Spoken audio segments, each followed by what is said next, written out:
भगवान की कथा की महिमा कितनी है, भगवान के जो भक्त हैं, जो संत हैं, जो रसिक हैं, उनसे पूछो।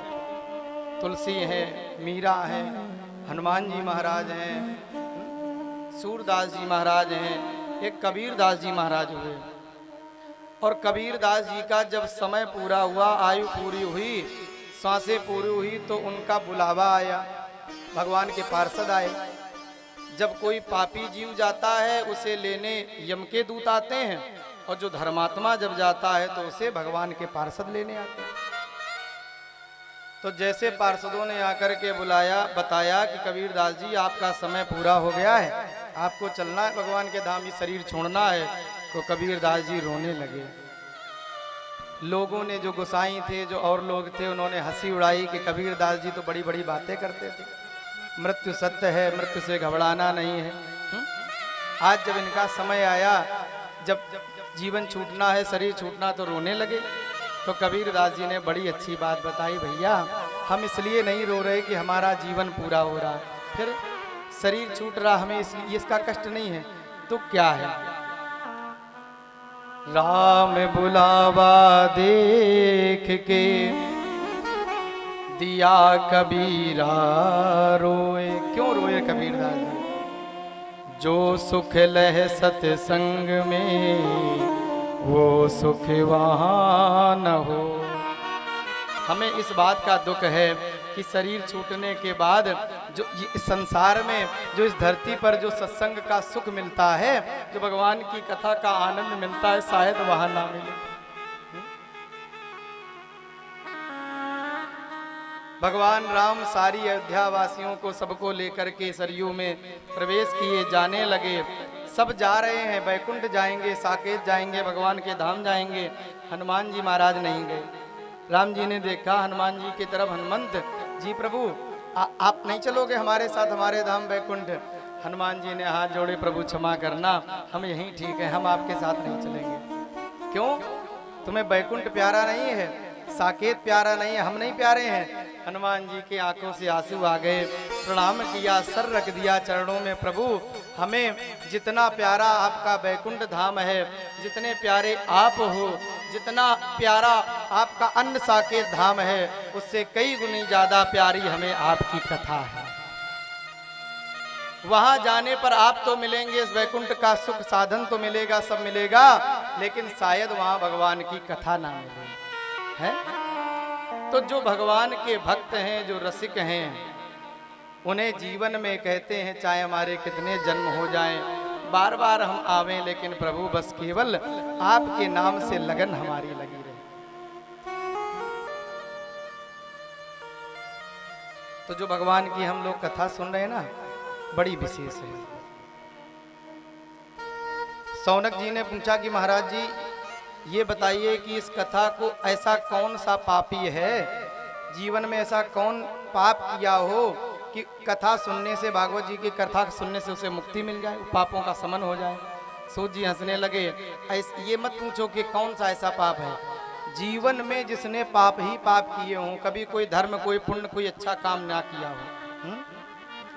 ये मानवा पाप कृतस्तु सर्वदा, जो हमेशा पाप करता रहा, सदा दुराचार रता विमार्गता, दुराचारी हो, पाखंडी हो, ऐसे तमाम प्रकार के उसके जीवन में पाखंड हो, क्रोधाग्निदग्धा, क्रोधी हो, कामी हो, कुटिल हो, माता पिता का अपमान करने वाले हो, गुरु हत्यारा हो, कुछ भी किया हो, ऐसा करना नहीं है, लेकिन जिसने जीवन में ऐसे पाप किए हों, ऐसे सारे लोग भी जिन्होंने जीवन भर पाप किया हो, ऐसे लोग सप्ताह यज्ञेन कलो पुनन्ति, अगर 7 दिन की ये भागवत जी की कथा सुन लेते हैं तो निश्चित सूत जी कहते हैं, मैं वचन देता हूं कि उस प्राणी का, उस जीव का कल्याण हो जाता है। ऐसी भागवत जी की नहीं, ऐसा कोई हुआ है?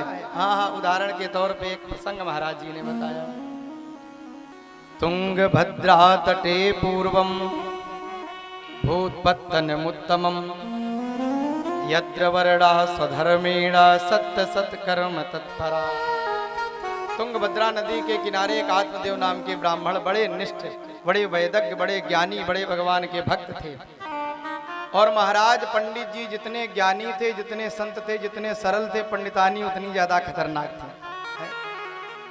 पंडित जी जो बात कहें पंडितानी बिल्कुल उल्टा करें। और नाम था उनकी श्रीमती धुंधली देवी, है ना। यथा नामो तथा गुणा, नाम का बड़ा प्रभाव पड़ता है जीवन में। बुजुर्ग लोग हमारे बैठे हैं, पहले जो बुजुर्ग लोग होते थे अपने बालकों का नाम कोई भगवान के नाम से जोड़ करके रखते थे, है?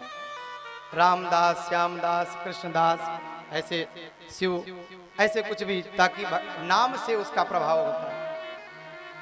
आजकल तो जैसा है वो है।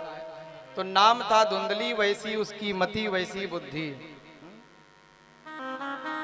बहुत ज्यादा बोलने वाली, जब तक अगल बगल आस पड़ोस में झगड़ा ना कर ले तब तक उसे शांति ना आवे। घर के काम काज में तो बड़ी दक्ष थी, काम तो बढ़िया करती थी, घर को अपने सजा के रखती थी, भोजन बहुत ज्यादा करती थी। और जब तक अपने पंडित जी से, पति देवता से लड़ ना ले, जब तक पड़ोसियों से झगड़ा ना कर ले तब तक उसे चैन ना आवे, शांति ना आवे। जो महाराज जी कहें, पंडित जी कहें कि देवी पंडितानी, हाँ प्रभु, आज एकादशी है, आज व्रत रहेंगे, कुछ भोजन वोजन ना बनाइयो, चावल तो बिल्कुल नहीं। अच्छा, आप व्रत हो, आप एकादशी हो, हम तो नहीं है, आज तो मैं जरूर बनाऊंगी। और पंडित जी बेचारे एकादशी सोचे कुछ फलाहार मिले, और पंडितानी बढ़िया बढ़िया व्यंजन बना के खा रहे हैं। ऐसे कभी कभी जीवन में हो जाता है। एक जगह कहीं सत्य घटना थी, ऐसे पंडित जी की पंडितानी वो भी बड़ी उल्टी थी, जो कहें वो उल्टा करें, बिल्कुल बड़े परेशान। क्या करें, एक दिन एक गुरुजी मिल गए। गुरुजी ने समझाया कि अगर तुम्हारी पत्नी उल्टा चलती है, बहुत ज्यादा तुम्हारी बात नहीं मानती, तुमसे विपरीत है, तो एक काम करो। क्या करें, तुम्हें जब कोई काम कराना हुआ करे तो तुम सीधी बात ना बोलो, उल्टी बात बोलो। उल्टी बात बोलोगे तो वो जबरदस्ती सीधा करेगी। तो महाराज जी जो पंडित जी थे उन्होंने सोचा कि ये उपाय ठीक है, क्योंकि जब भी कुछ कहते थे सीधी बात बोले तो उल्टा करे। तो ये उपाय उन्हें ठीक लगा कि मैं पहले उल्टी बात बोलूंगा और ये करती उल्टा, उसका विपरीत है, तो जब मैं उल्टा कहूंगा तो ये जरूर सीधा करेगी। परीक्षण करके देख लें। कोई आ गया, घर में मेहमान आ गए, तो पंडित जी ने आवाज लगाई, अरे पंडितानी देवी सुनती हो? हाँ बताओ क्या बात है। पता नहीं क्यों दो लोग गांव के प्रधान हमसे मिलने आ रहे हैं, और बार बार लोग आए करते हैं, और देखो तुम ज्यादा परेशान चक्कर ना पड़ना, चाय वाय मत पूछना, और हम कह देना कि है नहीं पंडित जी। पंडितानी बोली, अच्छा, क्योंकि वो तो उल्टा थी। ऐसे कैसे हो सकता है, अपने घर में कोई मेहमान आए, कोई तुमसे मिलना, हम भला झूठ क्यों बोले, और अच्छे से स्वागत करेंगे, चाय पिलाएंगे, सारी व्यवस्था करेंगे। अब पंडित जी ने सोचा कि काम बन गया। जब हमने उल्टा कहा तो ये सीधा करने लगी। चाहते यही थे कि ऐसा करे। आए लोग, बढ़िया चाय पानी नाश्ता हुआ, मिले जुले, बातचीत हुई, चले गए। अब पंडित जी को ये बात बड़ी अच्छी लगी कि ऐसे ही करते हैं, जब भी कुछ सीधा कराना होता तो उल्टी बात बोल देते। और एक दिन क्या हुआ कि गंगा मैया का कोई पर्व पड़ा, गंगा दशहरा, ऐसे कुछ माघी पूर्णिमा पड़ा। तो पंडित जी ने सोचा कि सारे गांव के लोग, क्षेत्र के लोग गंगा मैया का स्नान करने जा रहे हैं, बड़ा पुण्यशाली समय है, और पत्नी सहित अगर स्त्री सहित स्नान किया जाए तो उसका बड़ा लाभ है। और अगर हमने देवी से कह दिया पंडितानी से कि चलना है तो ये बिल्कुल नहीं जाएगी। तो महाराज जी ने उल्टी बात करी, देवी हाँ, सब लोग मोहल्ले वाले चिल्ला रहे हैं कि गंगा जी का कोई पर्व है, स्नान करने का बड़ा लाभ होता है, और स्त्री सहित, पत्नी सहित, जोड़े सहित स्नान करने का बड़ा लाभ होता है, और हम ये सब गंगा वंगा के चक्कर में नहीं पड़ते, हम ज्यादा ये सब नहीं, हम यहीं ठीक है, हमें कहीं नहीं जाना है। अब वो नाराज होके पंडितानी बोली, अच्छा ऐसे कैसे हो सकता है, सारे लोग जा रहे हैं, गंगा मैया का इतना बढ़िया पर्व है और स्नान करने का लाभ हमने भी सुना है, आप भी तैयार हो, हमें भी चलना है। पंडित जी ने सोचा कि काम बन गया। चाहते भी यही थे कि साथ में चले, जोड़े से स्नान करें तो लाभ मिले। पंडित जी अंदर ही अंदर मुस्कुराए और कहा कि अच्छा सुनो, ज्यादा कुछ नाश्ता वास्ता बनाने के चक्कर में ना पड़ना, यहीं बिठूर तक तो चल रहे हैं, और वहीं पे कुछ खरीद के थोड़ी देर में खा लेंगे, कुछ घर से मत बनाना ना, तुम कुछ बनाने लगो, पैक करने लगो। पंडितानी ने कहा ऐसे कैसे हो सकता है, हम बढ़िया कुछ भोजन, कुछ नाश्ता बनाते हैं, स्नान करने के बाद वहीं कुछ पाएंगे। महाराज जी बड़े प्रसन्न कि अब काम बिल्कुल सही सही बन रहा है। बढ़िया बनाया, लेकर के आए, सब लोग आए और बिठूर में बढ़िया सा स्नान हुआ, और महाराज जी बड़े प्रसन्न थे अंदर ही अंदर कि अब काम सब ठीक ठाक होने लगे हैं, जो हम चाहते हैं वैसे हो रहा, उल्टी बात करते हैं सीधा हो जाता है। महाराज जी ने स्नान किया और पंडित जी इतने ज्यादा प्रसन्नता में, भावुकता में खो गए, उन्हें याद नहीं रहा। पंडितानी जैसे गंगा में स्नान करने गई तो पंडित जी ये भूल गए कि ये उल्टा चलती है, जब उल्टी बात बोलते हैं तब ये सीधा करती है। तो पंडित जी ज्यादा प्रसन्न थे, तो पंडित जी ने कहा कि अरे देवी ज्यादा अंदर मत जाना, गहरा है। और उसने कहा कि अच्छा, तुमने तो गहरे में जाके स्नान किया, तुम ज्यादा पुण्य ले लो और हम ऐसे बाहर स्नान करें, हम और अंदर जाएंगे। अब पंडित जी चिल्लाए, अंदर मत जाना, गहरा है, सावन भादों का समय, डूब जाओगी। अरे तुम छोड़ो, तुम बोलते रहो, हम तो जा रहे हैं। और पंडितानी अंदर घुसती चली गई और तब तक अंदर गई कि पंडितानी बह गई, डूब गई। अब पंडित जी चिल्लाए, भैया बचाओ, मैं पंडितानी डूब गई, डूब गई।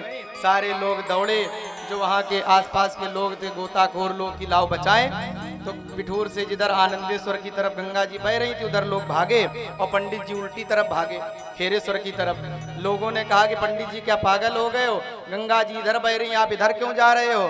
पंडित जी चिल्लाए, भैया तुम नहीं जानते हो, ये जीवन भर उल्टा चली है और हमें लगता है उल्टे बही होगी।